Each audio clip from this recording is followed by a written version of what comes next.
2차 시 수업에서 조금 빨리 지나간 감이 있어서 유형 중에 그러니까 의사소통별 유형부터 한번 다시 간단하게 설명드리고 넘어가도록 하겠습니다. 상위 하단식 같은 경우에는 조직의 기관장으로부터 그러니까 미션, 그러니까 과제가 떨어지는 거죠. 그래서 실무자들에게 문제나 과제가 제시되고 요구되는 기획으로 실무자의 문제의식이나 자발성이 떨어지죠. 그리고 수동적인 기획안이 될 가능성이 높다. 그 반면에 조직의 직접적인 문제, 긴급을 요하는 경우에 효과적인 방법이라고 할 수 있습니다. 그리고 하위 상단식 기획 같은 경우에는 실무자의 문제의식, 그러니까 일을 하다 보니까 이런 문제점이 있어서 그리고 자기의 전문성을 바탕으로 해서 기획하게 되고, 그러니까 하나씩 하나씩 보완돼 가면서 수립되는, 그리고 추후에 기관장으로부터 인정을 통해서 그러니까 시행하게 되고, 이 일을 통해서 이제 인정받지 못하면 이제 아이디어 단계에서 좌절되기도 합니다. 그리고 또는 수립 후에도 시행되지 못할 가능성이 있습니다. 외산 확보가 안 돼서. 그리고 기획 인정을 거친다면 혁신적인 기획이 될 가능성이 높고, 외부의 인정을 받과 동시에 이제 예산 지원을 통해서 프로젝트화 될 가능성이 높다라고 말씀드릴 수 있을 것 같습니다. 이어서 사업 목적별 유형을 살펴보면 문제 해결형, 역량 강화형, 삶의 질 개선형, 보호 원저형 네 가지로 나뉘어지는데요. 문제 해결형 기획 같은 경우에는 클라이언트가 가지고 있는 당면한 욕구나 문제 해결을 위해서 위한 것들을 해결하기 위한 목적으로 기획되는 유형이라고 말씀드릴 수 있을 것 같고요. 역량 강화형 기획 같은 경우에는 클라이언트의 사회적 권위나 자주 능력의 향상을 지향하는 프로그램 기획이라고 할 수 있습니다. 여기 보면 이제 뭐 대표적인 게 특히 이제 최근에 이제 화두가 되고 있던 것 중에 하나가 이제 보호 종료 청소년들의 아동들의 자립 역량을 강화하는 지원하는 프로젝트들이 뭐 엄청나게 많이 지원되고 있죠. 왜냐하면 그런 문제들이 그러니까 사회 문제화되고 있고 이것을 해결하기 위한 부분. 또 최근에 이제 작년 말부터 이렇게 많이 되고 있는 것 중에 언두는 외톨이에 대한 지원에 대한 이야기들을 많이 하고 있습니다. 그러니까 이분들을 일단 밖으로 나오게 만드는 작업들도 필요하기 때문에 이런 것들에 대한 프로젝트가 이제 서울 수도권 중심으로 진행이 되고 있고, 지금 이제 지역사회도 이런 고민들을 하고 이제 시작하는 단계라고 보시면 될 것 같아요.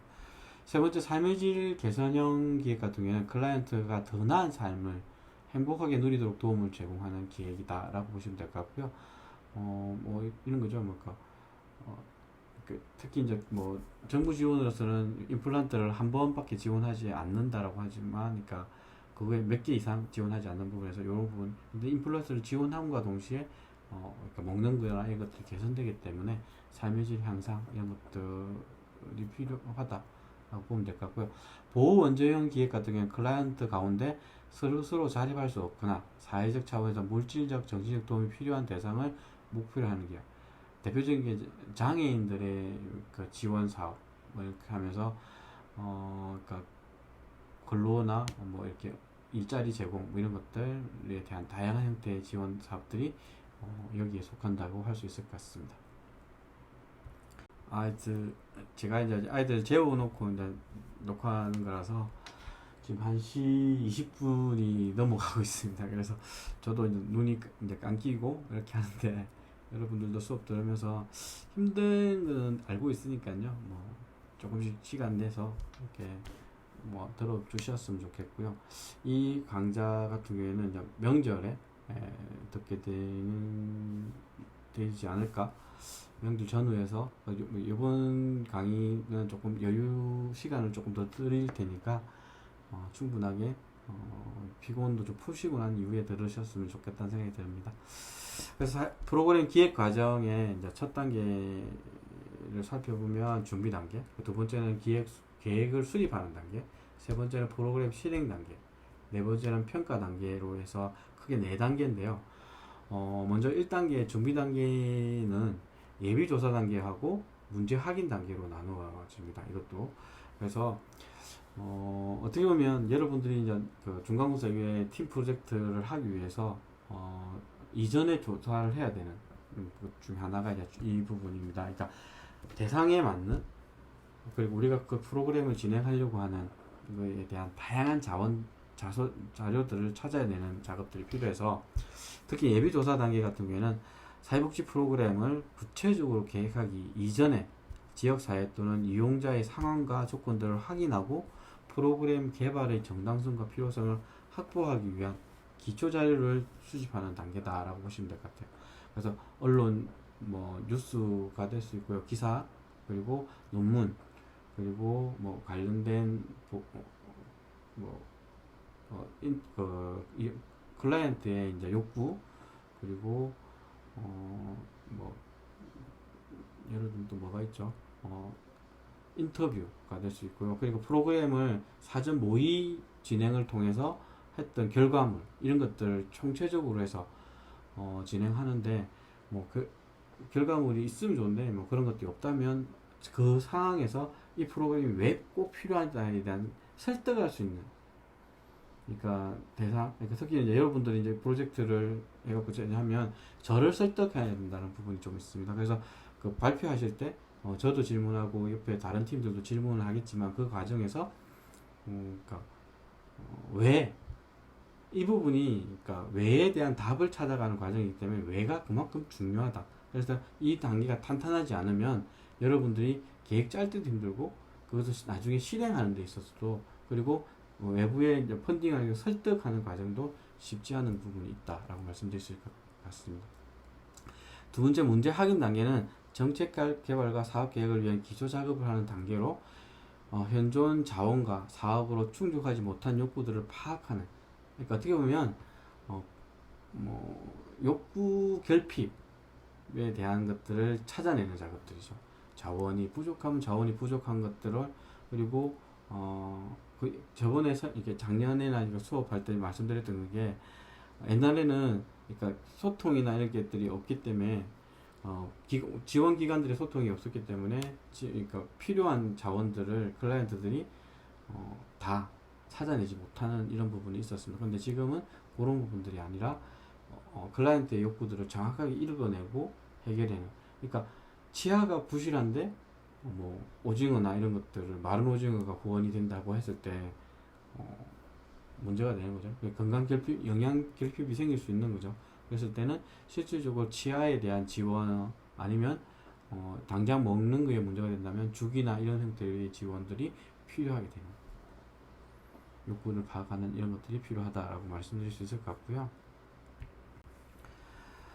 두 번째 이제 계획 수립 단계입니다. 다르게 이야기하면 기획안 완성 단계라고 이야기를 드릴 수 있을 것 같고요. 여기에는 목적 목표를 설정하는 단계.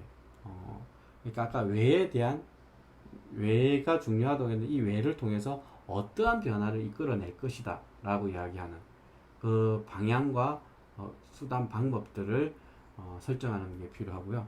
두 번째는 개입 전략.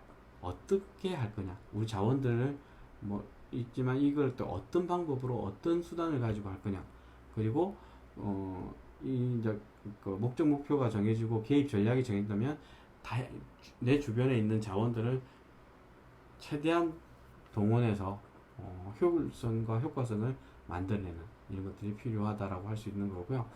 그리고 평가 계획 수립 단계로 나누어진다라고 하는데, 진짜 하나 첫째부터 살펴보면 목적 목표 설정이라는 것은 이전 준비 단계에서 파악된 문제들을 해결하기 위한 실현 가능한 목표. 여기서 중요한 것은 실현 가능한 목표를 설정해야 된다는 거죠. 목적도 마찬가지고.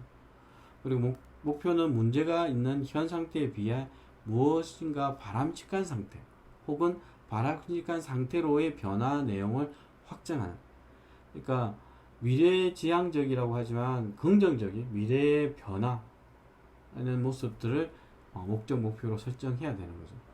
근데 나중에 이제 이야기하겠지만 목적 목표가 그렇게 잡혔다고 해서 결과가 꼭 그렇게 나오지는 않습니다. 잘못되면 그러니까 수정 보완을 해야 된다라고 이야기하기 때문에 마이너스 결과도 성과다라고 이야기할 수 있습니다. 하지만 최대한 이제 긍정적인 플러스가 되는 변화에 대한 이야기들을 그러니까 계획서에는 담아야 된다라고 말씀드릴 수 있을 것 같고요.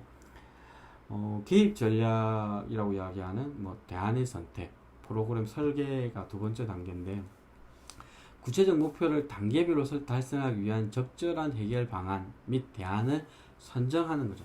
이제 앞에서 필요성에 대한 근거들을 만들었고 목적과 목표에 대한 방향들을 잡았다면 어떤 프로그램을 통해서 어떠한 대안을 통해서 그 바람직한 모습으로 가게 할 것인가 라는 부분을 이제 찾는 거죠.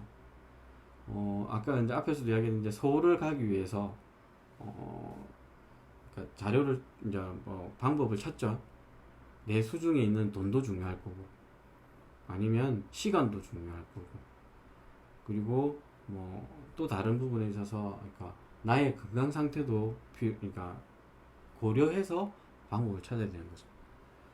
고소공포증이 있어서 비행기를 못하는 경우한테 비행기를 타고 가라고 했을 때는 포기하는 수가 있는 거죠. 그리고 멀미를 심하게 하는 부분이 있다면 버스로 타고 가는 부분도 문제가 되는 여러 가지 부분 중에서 가장 적절한 부분. 그러니까 멀미가 심한 분들 같은 경우에는 어떻게 가야 되죠, 여러분은? 꼭 가야 된다면 걸어서라도 가야 되겠죠. 시간이 오래 걸리더라도. 그러니까 그 종합적으로 클라이언트 상황에 종합적으로 대안을 찾아서 선택하게 만드는 부분들이 필요하고 그 선택된 부분을 우선순위도 정해야 되는 거죠.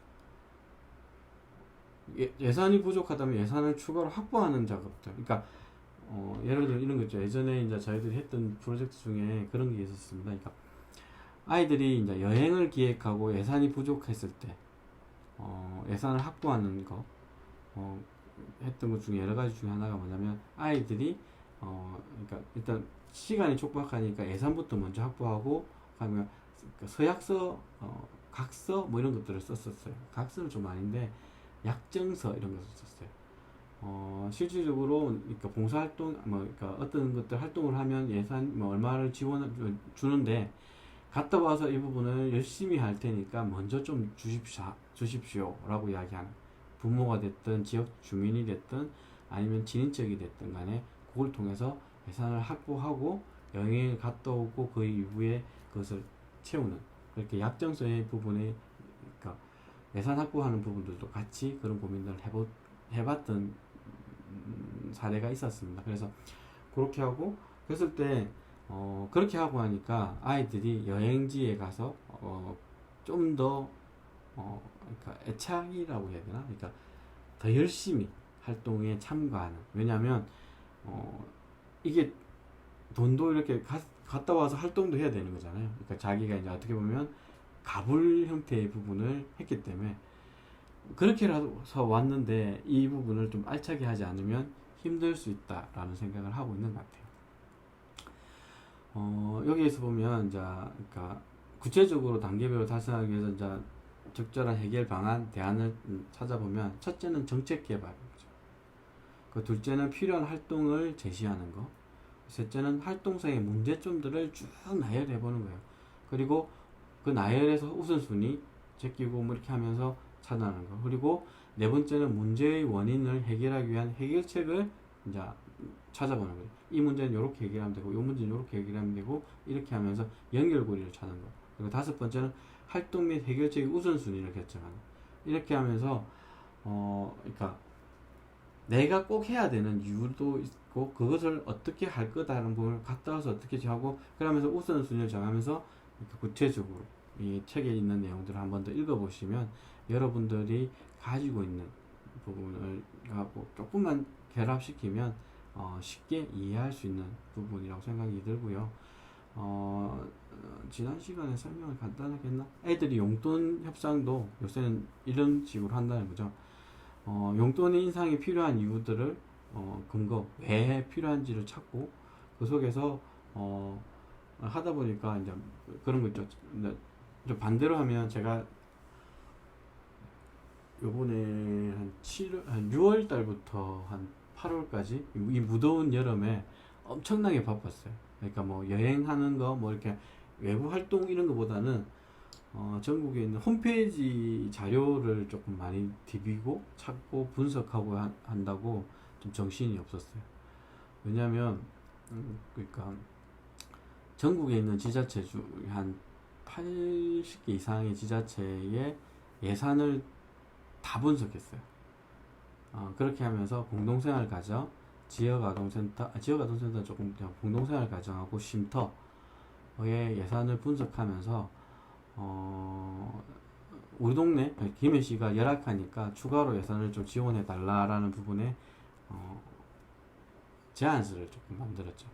그렇게 하고 싸우기도 했고 담당자하고 이렇게 달래기도 하면서 실질적으로 지금 이제 두 개의 그 아이디어가 아니죠. 인건비 인상 요인을 제안을 했습니다. 첫째는 뭐 공동생활 가정이 지원되지 않고 있는 명절 수당 기본급의 뭐 120%를 좀 지원했으면 좋겠다라는 거 하나. 그리고 시간의 수당을 근무할 수밖에 없었으니까 시간의 수당을 추가로 좀 책정, 그러니까 확보해줬으면 좋겠다라는 게 두 가지가 지금 올라간 상태이고, 그 부분에서는 이제 담당 공무원도 필요성에 공감을 하고 처음에는 아니었습니다. 그래서 계속 끈질기게 설득하고 이런 과정들을 보고 데이터 만들어주고 다른 게 비교해서 크게 이렇게 비교했습니다. 그러니까 김해시가 이제 50만 이상이니까 전국에 50만 이상 도시들 중에 열악하다를 하나의 데이터로 정리했고요. 그리고 김해시가 또 이제 전국에 50개 정도 중에 하나 아동 친화도시니까 아동 친화도시 중에서도 열악하다라는 것들을 제시했습니다. 그렇게 그 데이터를 비교하니까 자기들도 인정을 하더라고요. 이렇게 열악할 줄 몰랐다. 저희가 바보였죠. 이때까지 주는 대로 받고 있었으니까. 근데 다른 지자체들 보니까 좀 부지런했더라고요. 다양한 형태의 지원들을 찾아내고 있었다라는 생각이 들고요. 구체적인 내용은 교재를 한 번 더 꼼꼼하게 읽어보시면 도움이 되지 않을까 생각합니다. 그리고 세 번째 단계는 자원 동원 단계로 프로그램 수행에 필요한 예산, 인적, 물적 자원들을 결정하고 수고 계획을 세우는 것으로 프로그램 기획과는 주어진 목표를 달성하기 위해 설정된 구체적인 프로그램들을 수행하기 위한 예산, 인적, 물적 자원의 규모를 정확하게 파악하고 어떻게 수고를 할 것인지에 대한 계획을 함께 수립해야 되는 거죠. 예전에는 저번에도 설명드렸지만 예전에는 깎을 걸 예상하고 뻥튀기 예산을 이제 올렸죠. 그러면 아니나 다를게 이제 예상했던 만큼 자르고 돈이 내려오고 이렇게 했었습니다. 근데 지금은 실질적으로 그렇게 뻥튀기 예산이 올라가면 아예 지원을 안 합니다. 지원을 안 하고 그러니까 심사 제외 형태의 부분입니다. 그래서 그리고 또 저희들도 그러니까 좀 심사위원 중에 좀 황당한 심사위원도 있거든요. 어떻게 하냐면 문구유 뭐 1인당 뭐 만원 곱하기 30명 곱하기 몇 회 뭐 이렇게 들어가면 이 문구류에 뭐가 들어가는지를 나누어서 올리라고 하는 심사위원도 있습니다. 풀이 몇 개고 뭐가 몇 개고 뭐 이렇게 해서 실질적으로 만원이다 뭐 이런 것들 있죠. 그렇게 해서 하면 엄청 답답하죠. 그리고 물적 자원 같은 경우는 현금이나 현물, 그리고 인적 자원 같은 경우에는 전문가가 어떤 게 되고 슈퍼바이저, 사회복지사, 자원봉사자 등에 대한 고려들을 반영해야 되는 이런 것들이 있고요. 계획 수립 단계의 마지막 단계는 평가 계획 수립 단계입니다. 프로그램 기획 목적은 설정된 목표를 그러니까 달성하기 위해서 목표의 달성 여부를 평가하게 되는데 언제, 누가, 무엇을, 왜, 어떤 도구로, 어떤 방법으로 평가할 것인가에 대한 계획을 기획 단계부터 같이 고민하는 거죠. 그렇기 때문에 계획에 의거한 평가를 이야기하고 있습니다. 그렇기 때문에 이제 그게 이제 질적 평가가 될 수 있고 양적 평가도 될 수 있는 부분인 거죠. 그래서 질적의 변화, 양적인 변화에 대한 부분을 함께 여러분이 짜야 될 계획서 안에도 그런 내용들이 담겨 있습니다. 산출 목표, 성과 목표라고 해서 나뉘어져 있는 산출 목표 같은 경우에는 양적인 변화에 대한 이야기들을 하고 있고요. 성과 목표 같은 경우는 질적인 변화에 대한 이야기들을 담고 있다라고 보시면 될 것 같습니다.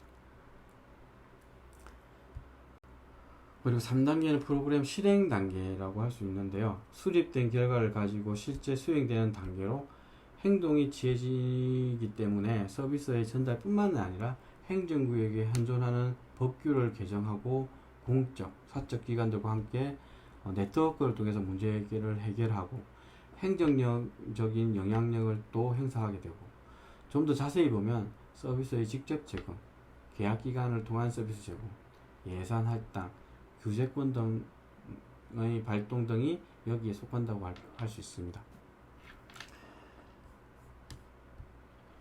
그리고 마지막 단계로 평가 단계도 이렇게 들어가는데요. 설정된 목표가 얼마나 달성되었는가, 해결하려고 하는 문제가 얼마나 해결되었는가를 평가 계획에 의해 평가하는 것.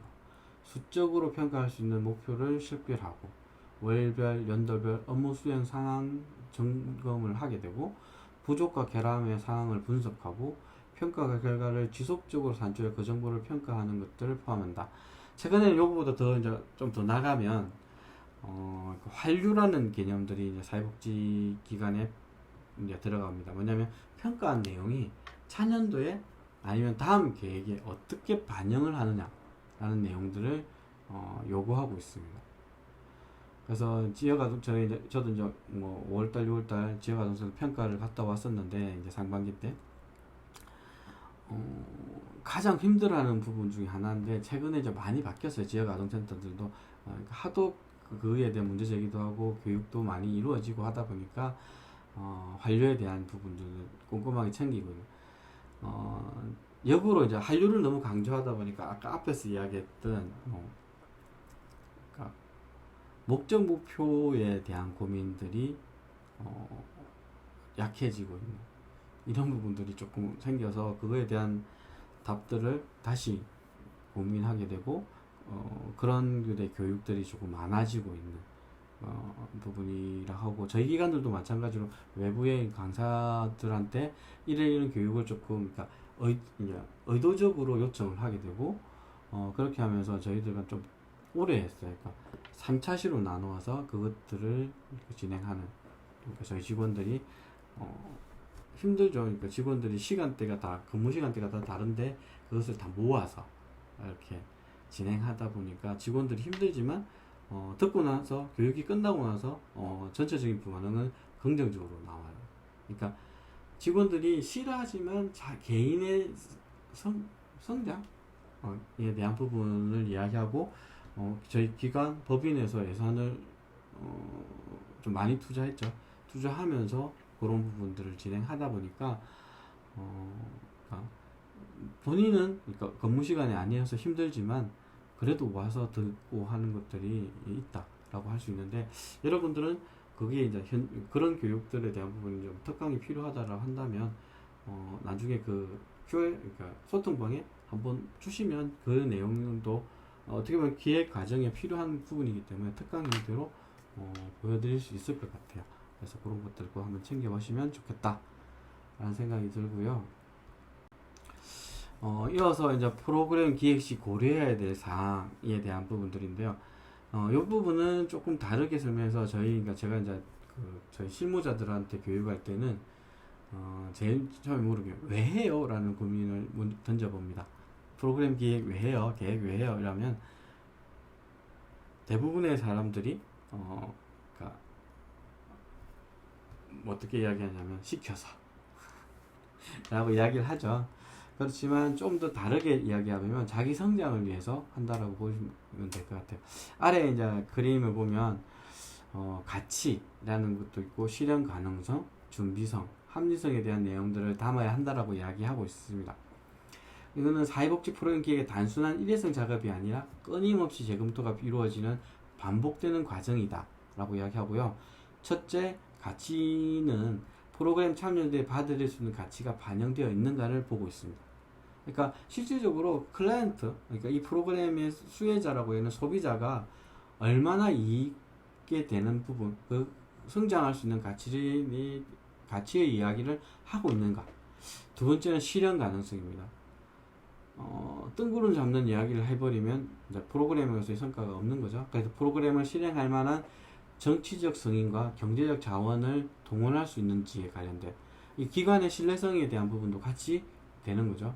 대표적인 것이 기관의 신뢰, 담당자의 전문성, 예산의 적절성, 클라이언트의 참여 가능성이 종합적으로 고려되는 거죠. 기관이 계속 뭐 회계적인 문제나 아니면 직원들이 자주 변한다든지 이런 것들에 문제가 있다라 한다면 쉽지 않은 거죠. 그리고 이어서 담당자가 이 사업을 하기 위해서 뭐 경력이 뭐 한 3년 이상의 근무 경력이 필요하다고 했는데 갓 졸업해서 온 사회복지사다 라고 한다면 이것을 맡기기에 쉽지 않은, 그러면 그렇게 된다면 슈퍼바이저라든지 그 보완할 수 있는 직원들이 얼마나 있는지도 보게 되는 거죠.